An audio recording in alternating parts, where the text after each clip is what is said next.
Что это за гнездо? Это нора австралийского паука-волка. Его укус не смертелен, но очень болезнен, поэтому не стоит тревожить его. Что это за гнездо? Это нора королевской кобры. Ее укус может убить мгновенно. Она зачастую встречается в лесах и прячется в подстилке из листьев. Что это за гнездо?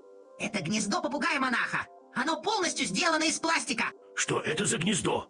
Это гнездо диких непальских горных пчел. Их множественные укусы смертельны, но их мед обладает невероятным галлюциногенным эффектом. Что это за гнездо?